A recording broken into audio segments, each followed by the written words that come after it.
As Berkshire County, Massachusetts settles in for another peaceful night, something strange and otherworldly is unfolding in the skies above. Reports are flooding in of inexplicable lights and eerie objects hovering silently in the air, defying all explanations and leaving the townsfolk paralyzed with fear.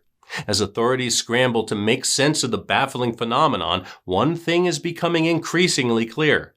Something is out there, and it's not from this world. Get ready for a gripping tale of intrigue, mystery, and the unexplainable as we recap the shocking truth behind the Berkshire County UFO sightings. Let's go.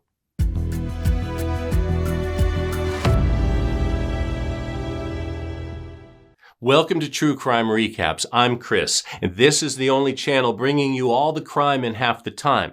And if that sounds good to you, it would really mean a lot to us if you took a second to give this a thumbs up and share our channel with a friend. And to thank you, I'm going to do something I've never done before. Share my own UFO encounter with you.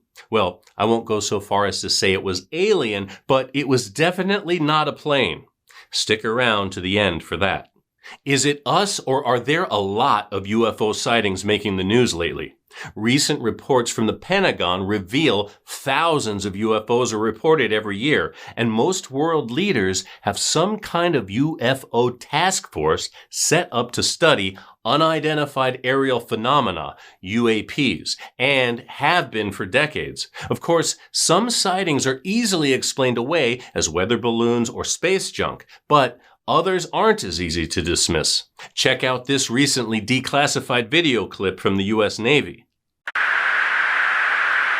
Dude, that is a fucking drone, bro.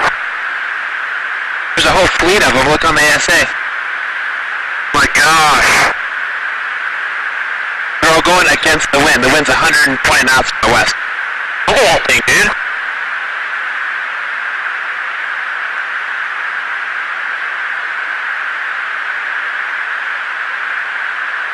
That's not our LNS though, is it? It's not. That is the LNS, dude.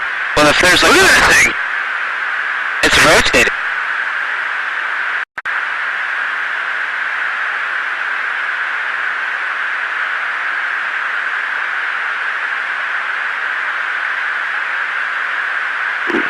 Nickel 6-1 Tango Project, oh, got it! Woohoo! Roger, there's troubleshooting as soon as Did you box moving target? No, I took an auto track. Oh, okay. Oh my gosh, dude. Wow, look at it fly! It used to be that talking about strange sightings in public would guarantee you an eye roll at the very least, but these days, UFOs have gone mainstream. And since we're all eyeing the skies, there's no better time to talk about the very strange, unexplained, off-world happenings that took place in Berkshire County, Massachusetts in 1969. Calls flooded the local news radio station WSBS. People were seeing strange lights and flying objects zigzagging across the sky.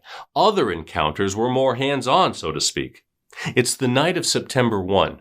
Tom Reed is 9 years old in the back seat of the family station wagon with his brother next to him, Mom at the wheel and Grandma in the passenger seat. They're on their way home from the diner they own, about to cross the Sheffield-covered bridge in Berkshire County, when they see it. A grand sphere of bright white light sort of hovering over the water. Then it's suddenly followed by a bright orange sphere of light, and it raises into the sky towards a floating disc the size of a football field. On Tom's website, ufopark.org, he explains it like this.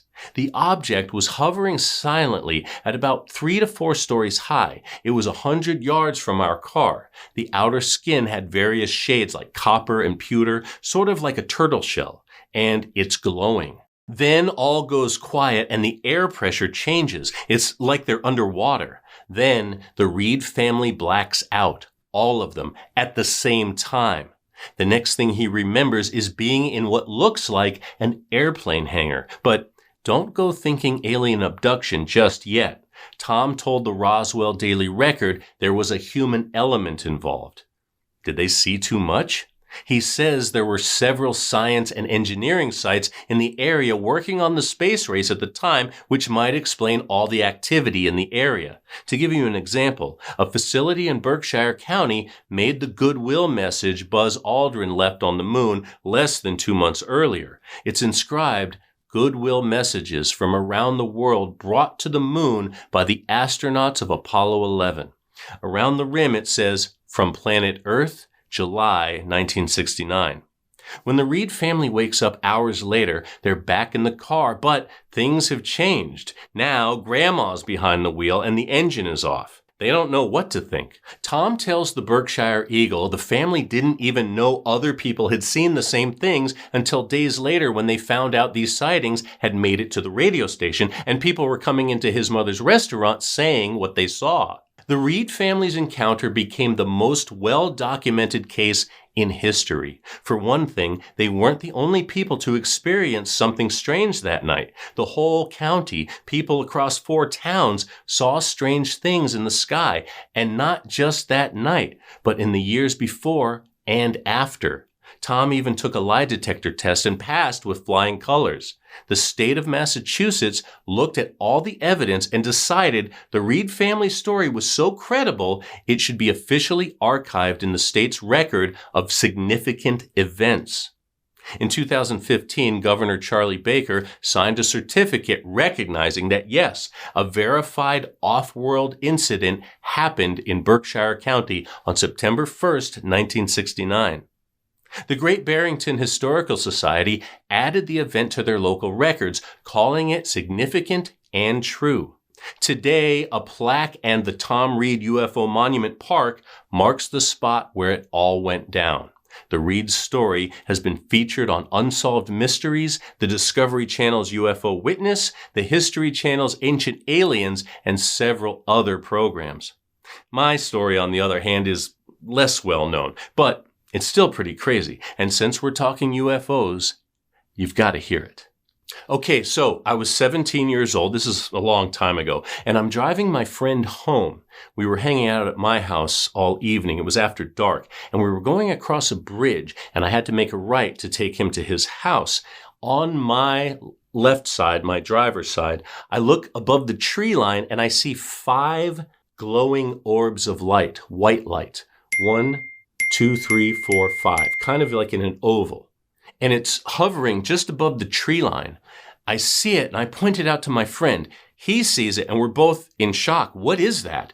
It's not any other kind of flying object we've ever seen before. And it's so close and it's just kind of drifting along with us. Like it's following us? I don't know. So as soon as I get across the bridge, instead of making a right, I pull over to the side of the road. I get out and my friend gets out and we're standing there looking at it and it's just kind of hovering and moving very slowly. Now, the thing that makes this so unusual is other people started pulling over and getting out of their cars. And at one point, this woman comes up to me and she clutches onto my arm and she's like, "Oh my goodness, what is that? What is that?" Kind of like in shock. And I'm thinking to myself, I'm a 17-year-old kid, but here I have this adult person that's completely in shock as well. So this must be something. Eventually, the group of lights travels over the tree line and over the mountain range out of sight. And everybody gets in their cars and leaves. And my friend and I get back into my car and I think to myself, well, we have a choice. I can take you back to your place or we can go see if we see it again. So being kids, we both decided, let's try to find it and follow it or something, right? So we take a left, we go away from his house and we start traveling down the road. And we're driving and we don't see it. And we try to kind of, approximate which way we saw it going and how the roads could best take us in that direction. And so that's what we do.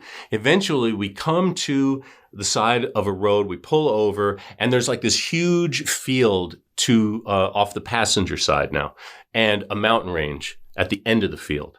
And we stop because we see some glowing light behind the mountain range.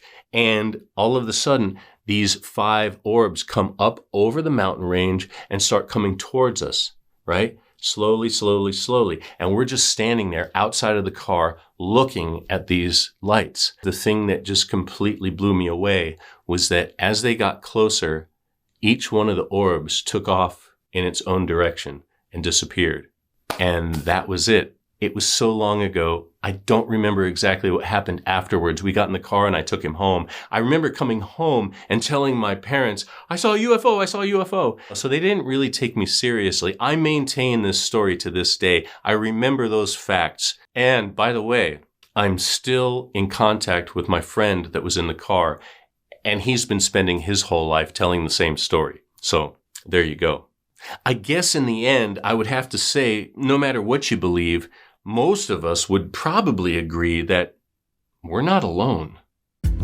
And that's your recap. Thanks for hanging out with us today. If you like getting all the crime in half the time, go ahead and tap that subscribe button and the bell so you never miss a story. We're here Wednesdays, Saturdays, and Sundays, but don't go away. Catch up on more recaps right here, right now. Until next time, take care.